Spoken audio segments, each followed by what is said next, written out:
Olá, bem-vindo ao nosso canal do YouTube. Hoje eu vou começar uma série de 5 ou 6 vídeos que vão falar sobre a nossa capacidade de mudar. A propósito do lançamento desse meu livro novo, que se chama Mudar, Caminhos para uma Transformação Verdadeira. Mudar é uma coisa que todo mundo quer, alguma coisa em si todo mundo quer.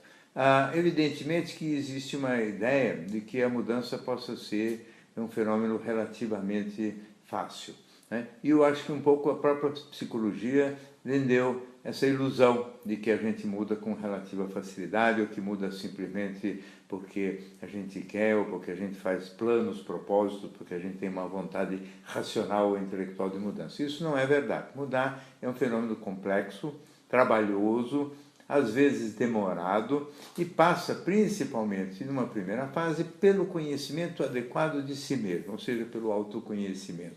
O indivíduo tem que entender como é que ele se forma. Nós nascemos com um cérebro praticamente formado, mas praticamente sem nenhum tipo de conexão entre os neurônios. Quer dizer, o cérebro está lá, mas está incapacitado de usar porque não tem conexões, não tem, vamos dizer, numa linguagem de computador, ele tem o hardware, mas não tem o software. Então esse software se forma através das conexões entre os neurônios. Algumas conexões adequadas, outras inadequadas. Quase todas as conexões são aprendidas durante os primeiros anos de vida, e através delas a gente aprende a linguagem, aprende a dar nome para objetos, a gente aprende a entender movimentos, ações, forma frases, dessas frases depois se transformam em frases cada vez mais complexas, e através disso nós sofremos a influência da cultura.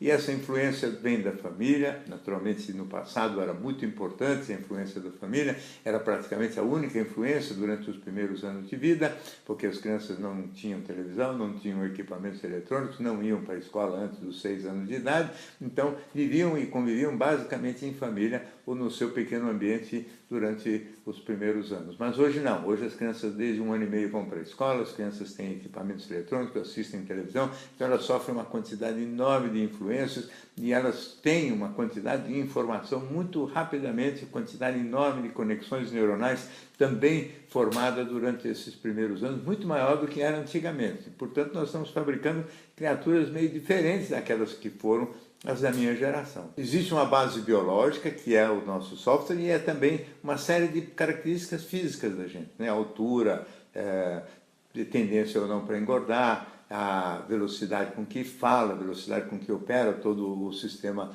de funcionamento, aptidão para desenho, para música, aptidão para esportes, tudo isso vem um pouco de nascença. Evidente, depois se forma este software que no fundo seria aquilo que é a nossa alma, e ele é um pouco fruto da família, um pouco fruto da cultura, um pouco fruto das influências que chegam dos múltiplos meios de informação, e ele também é influenciado pelo próprio jeito de pensar de cada criança. E a partir dos 3, 4 anos de idade, as crianças já têm opiniões, algumas já têm convicções muito sólidas acerca de alguns assuntos, e elas se fiam nessas convicções, e essas convicções também interferem no modo como elas vão ser. Algumas concluem que elas são, por exemplo, crianças que não acham, que não são benquistas por outras crianças, outras concluem que elas são diferentes por qualquer motivo, algumas se, vamos dizer assim, implicam, inclusive com o seu próprio gênero, e até de um modo radical, que fica difícil de tentar reverter,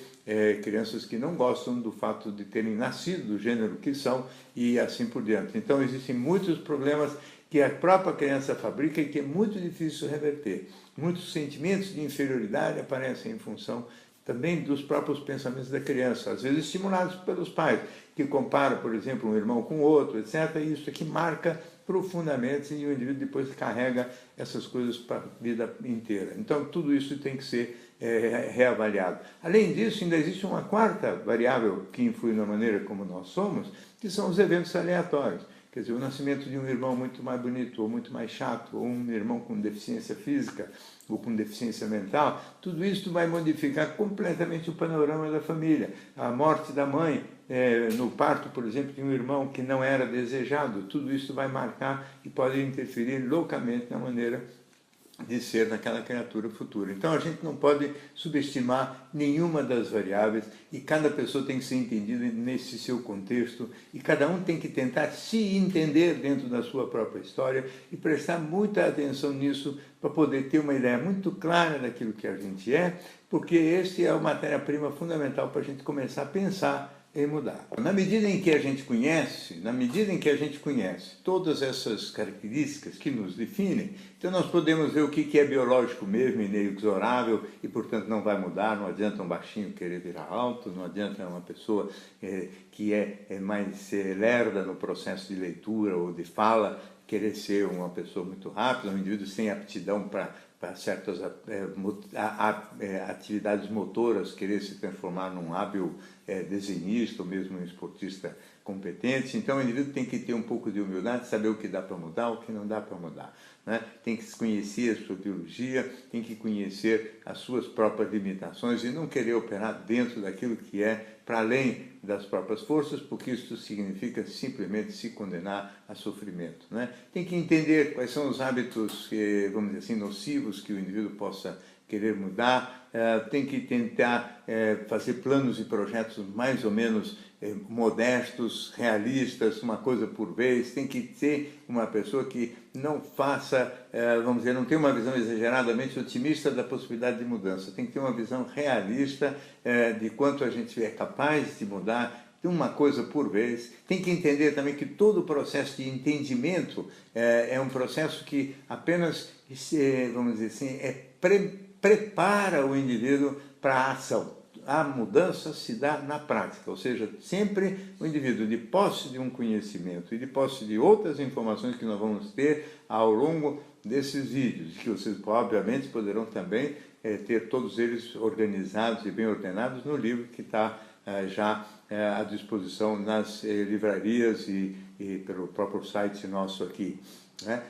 Então você vai tendo, você vai compondo algum tipo de projeto de desenvolvimento seu, mas esse projeto tem que ter humildade, esse projeto tem que ter lucidez, esse projeto tem que ter, vamos dizer assim, um foco bem definido, uma coisa por vez, do mais simples para o mais complicado e sem medo de fracassar, sem medo de sofrimento. Todo este processo de autoconhecimento, ele fortalece a razão da gente, ele fortalece a autoestima, o indivíduo conhece melhor a si mesmo, e se essa honestidade intelectual de mergulhar em si mesmo faz com que o indivíduo ganhe força para iniciar essa segunda etapa, como eu disse, que é a etapa da ação, a etapa de se pôr em movimento e de ir atrás de um processo, né, gradativo de mudanças que respeite todas as dificuldades e nas quais a gente esteja pronto e preparado para fracassos também. Vai ter dificuldades, vai ter obstáculos e a gente vai